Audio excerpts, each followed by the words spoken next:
paket soal 3. Selamat siang. Siang, Ada yang bisa saya bantu? saya ingin potong rambut. Silakan duduk. Rambut ibu mau dicuci dulu? Ya, boleh. Kalau mewarnai rambut, berapa tarifnya? Bergantung merek pewarnanya, Bu. Kalau yang biasa, Kalau yang merek biasa, 50.000. Yang bagus bisa lebih. saya ingin rambut saya tampak kemerah-merahan. Cocok tidak? Kulit ibu terang. Saya kira warna apa saja cocok. Oh, jadi harus disesuaikan dengan warna kulit. Sebaiknya begitu, supaya serasi. Sudah selesai, Bu. Silahkan duduk. Ada majalah mode. Saya ingin melihat model terbaru. Oh, ada. Ini majalahnya. Silahkan. Terima kasih. Ibu tidak ingin sekaligus dilangir krim atau dikrimbat? Sebenarnya saya ingin, tetapi saya harus menjemput anak saya 1 jam lagi. Tidak lama, Bu. Sekitar 15 menit. Tadi ibu tiba di salon ini pukul 11. Sekarang pukul 11 lebih 5 menit. Potong rambut paling lama 15 menit. Baiklah, sekalian dilangir krim. Tidak jadi diwarnai rambutnya. Tidak, kapan-kapan saja.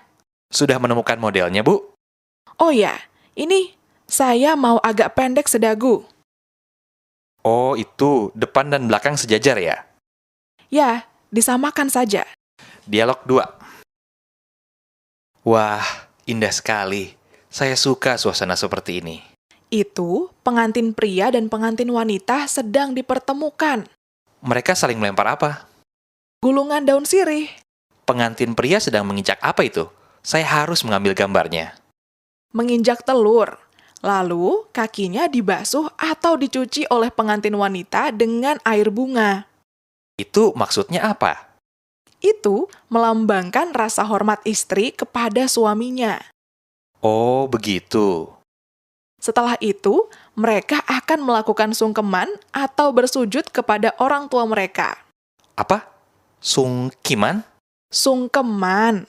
Itu dilakukan untuk menghormati kedua orang tua mereka. Itu dilakukan di depan ayah ibu mereka. Ya, mereka bersimpuh di hadapan orang tua mereka. Unik sekali upacara pernikahan di sini. Ini baru di Jawa. Di luar Jawa juga banyak yang unik. Sekarang mereka sudah duduk bersama. Seperti raja dan ratu. Lihat, sambil duduk, suaminya menuangkan beras kuning dan uang logam. Dan istrinya menerimanya dengan kantong kecil. Itu melambangkan kewajiban suami menafkahi istri. Beras dan uang logam itu tidak boleh jatuh ke lantai. Oh ya? Mengapa? Karena beras dan uang logam itu simbol rezeki bagi mereka. Ada kepercayaan, jika tumpah akan ada masalah dalam penghasilan keluarga mereka nantinya. Oh, nah sekarang mereka makan berdua, saling menyuapi. Itu artinya mereka siap untuk hidup bersama. Dialog 3. Inilah tempat penyulingan minyak kayu putih kami yang sederhana. Betul-betul masih sederhana. Alat utamanya hanya 2 tangki besar. Tangki pertama untuk memanaskan daun kayu putih, dan tangki kedua untuk mendinginkan minyak yang dihasilkan. Air dimasukkan ke tangki pertama ini, Pak. Ya, air dimasukkan ke dalam tangki pertama, lalu dipanaskan hingga suhu 90 derajat Celcius. Daun kayu putih juga dimasukkan ke dalam tangki itu. Bagaimana memilih daun yang akan disuling, Pak? Kita pilih daun yang sudah tua agar menghasilkan minyak yang banyak. Pemanasannya berapa lama? Sekitar 6 jam. Dalam kurun waktu itu, minyak atsiri yang terkandung di dalam daun kayu putih akan tersuling. Uap yang terbentuk dialirkan ke pipa yang dilengkapi dengan alat pendingin sehingga terjadi pengembunan. Cairan embun itu minyak kayu putih sulingan. Betul. Untuk mendapatkan, misalnya, 1 liter minyak, diperlukan berapa kilogram daun? Dari daun seberat 150 kg yang dicampur air 60 liter, dihasilkan 2,5 liter minyak kayu putih. Oh, sedikit sekali. Dengan penyulingan sederhana ini, kualitas kemurnian minyak yang dihasilkan bagaimana, Pak? Kualitas kemurniannya memang lebih rendah daripada minyak hasil penyulingan modern. minyaknya terasa lengket jika dioleskan. Setahu saya, untuk mengetahui kemurnian minyak kayu putih, kita cukup mengocoknya. Betul, jika kemurniannya tinggi, gelembung cepat hilang. Dialog 4. Saya dengar kendaraan berbahan bakar minyak fosil akan mulai ditinggalkan orang. Memang sudah saatnya digunakan sumber energi alternatif, misalnya sel bahan bakar. Sel bahan bakar, apakah semacam aki? Betul, aki model mutakhir. Sel bahan bakar atau fuel cell mampu membangkitkan tenaga listrik dalam jumlah besar pada sistem mekanik kendaraan. Unsur dasar sel bahan bakar itu dari apa saja? Umumnya dari oksigen cair atau O2 dan hidrogen atau H2. Namun, temuan terbaru menggunakan H2O2 atau hidrogen peroksida. Apakah pengisian ulangnya sama dengan bahan bakar bensin atau solar? Sama, H2O2 harus ditambahkan setiap kali isi tangki mulai berkurang. Bisa Bapak jelaskan prinsip kerja senyawa H2O2 ini? Prinsipnya sederhana. Hidrogen peroksida yang berkonsentrasi 97% dipecah dengan bantuan katalis. Hasilnya adalah gas oksigen. Gas oksigen tersebut membakar alkohol dan menghasilkan energi. Hampir sama dengan prinsip pada roket. Ya, benar. Ternyata bisa juga digunakan untuk mobil. Dibandingkan bahan bakar minyak, keunggulan sel bahan bakar ini apa saja, Pak? Sistemnya memiliki kerapatan energi 20 kali lipat aki biasa, bahkan bisa lebih. Wah, besar sekali. Pasti teknologinya mahal. Oh, tidak. Keunggulan lainnya, pengembangan teknologi ini tergolong murah. Zat buangnya juga ramah lingkungan. Maksud Bapak tidak beracun? Buangannya berupa air, bukan asap. Jadi tidak beracun. Monolog 1. Selamat pagi. Kami senang hari ini dapat menemani Anda di Sumatera Barat dalam perjalanan dari Padang menuju Batu Sangkar. Dengan bus ini, kita akan melewati kota Padang Panjang dan singgah di beberapa tempat.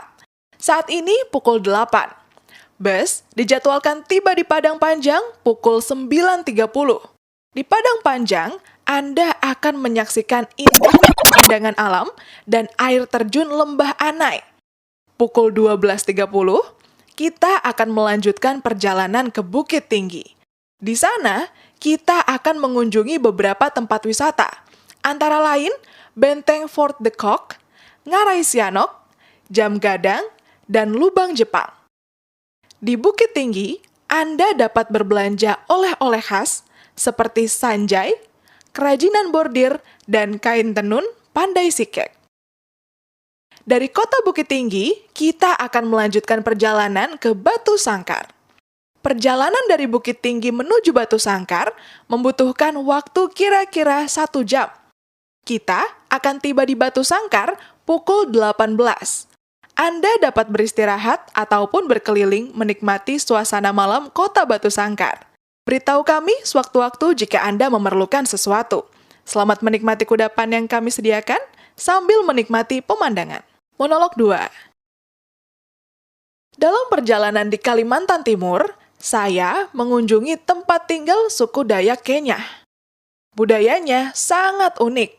Mereka umumnya tinggal di pedalaman dan di sepanjang sungai-sungai besar, yaitu Mahakam dan Kahayan. Kehidupan mereka masih alami, belum tersentuh oleh kehidupan yang serba modern. Rumah adat suku Dayak Kenya umumnya terbuat dari kayu besi. Rumah itu disebut lamin atau betang. Bentuknya besar dan tinggi. Lamin didiami oleh satu keluarga suku yang jumlah anggota keluarganya dapat mencapai ratusan jiwa. Setiap keluarga suku mempunyai seorang kepala lamin. Tidak hanya untuk tempat tinggal, lamin juga digunakan untuk mengamankan diri dari musuh. Tolong-menolong dan gotong royong merupakan kebiasaan yang dijunjung tinggi oleh masyarakat Dayak Kenya. Pada saat berladang, membangun lamin, dan melaksanakan upacara-upacara adat, mereka bantu-membantu. Mereka saling menolong tanpa memandang asal-usul dan status sosial. Jika ada tamu berkunjung, mereka selalu ramah dan tidak segan menjamunya, meskipun dengan makanan ala kadarnya. Yang paling menarik bagi saya adalah para wanitanya yang berdaun telinga panjang. Daun telinga mereka memanjang karena menahan berat anting-anting. Daun telinga mereka memanjang karena menahan berat anting-anting. Jumlah anting-anting yang mereka pakai akan bertambah seiring pertambahan usia. Monolog 3. Tempat kerja di rumah tidak harus berupa ruangan tersendiri, terutama jika luas rumah terbatas. Ruang kerja dapat bersatu dengan ruangan lain apabila memungkinkan. Yang paling penting, penataannya harus diatur senyaman mungkin. Hal itu bertujuan agar kegiatan-kegiatan yang dilakukan di tiap-tiap ruangan tidak terganggu. Untuk ruang kerja yang menjadi satu dengan ruang keluarga atau ruang tamu, gunakanlah sebuah meja tulis dengan bentuk melengkung atau seperempat lingkaran. Daun meja sebaiknya terbuat dari kaca tebal atau kayu. Tambahkan pula rak buku untuk mempercantik ruangan. Pilihlah rak dengan desain ringan dan sederhana. Dengan penataan seperti itu, kehadiran ruang kerja tidak akan mengganggu suasana santai dan akrab di rumah, serta turut memperindah interior rumah secara keseluruhan. Apabila ruang kerja berada di kamar tidur yang tidak terlalu luas, gunakan meja tulis dengan bentuk memanjang. Posisikan meja itu agar menempel pada dinding. Supaya mata tidak cepat lelah karena harus menatap dinding, gantungkan sebuah cermin berbingkai besar di atas meja. Hasil pantulan pada cermin memberi efek pandangan yang seolah-olah jauh. Cermin berukuran besar dapat memberikan kesan luas pada ruangan. Monolog 4. Lapisan ozon adalah hasil reaksi antara oksigen dan sinar ultraviolet matahari. Di udara, lapisan yang berwarna biru pucat itu berfungsi menahan radiasi sinar ultraviolet hingga mencapai tingkat yang aman untuk kesehatan manusia. Lapisan itu terbentuk dari 3 atom oksigen atau O3. Ozon berada di lapisan stratosfer, yaitu lapisan awan yang terletak antara 15 dan 35 km dari permukaan bumi. Berdasarkan beberapa hasil penelitian, saat ini sedang terjadi penipisan lapisan ozon. Menipisnya lapisan ozon akan menyebabkan makin banyak radiasi sinar ultraviolet memasuki bumi. Radiasi ultraviolet dapat berpengaruh buruk terhadap kesehatan manusia, kehidupan laut, dan ekosistemnya, serta hasil hutan dan pertanian. Efek negatif utama pada manusia antara lain meningkatnya penyakit kanker kulit, rusaknya mata, seperti terjadinya katarak, serta melemahnya sistem kekebalan tubuh. Dalam bidang pertanian, radiasi sinar ultraviolet dapat memusnahkan hasil tanaman utama dunia. Tanaman diperkirakan akan mengalami kelambatan pertumbuhan sehingga dapat merusak hasil panen. Radiasi penuh juga dapat mematikan anak-anak ikan, kepiting, dan udang di laut, serta mengurangi jumlah plankton yang menjadi sumber makanan sebagian besar hewan laut. Oleh karena itu, tindakan nyata untuk mengatasi masalah ini harus segera dilakukan. Salah satunya adalah dengan mengurangi tingkat polusi udara. Zat-zat polutan yang dapat merusak lapisan ozon, seperti karbon monoksida dan timbal, harus dikurangi penggunaannya.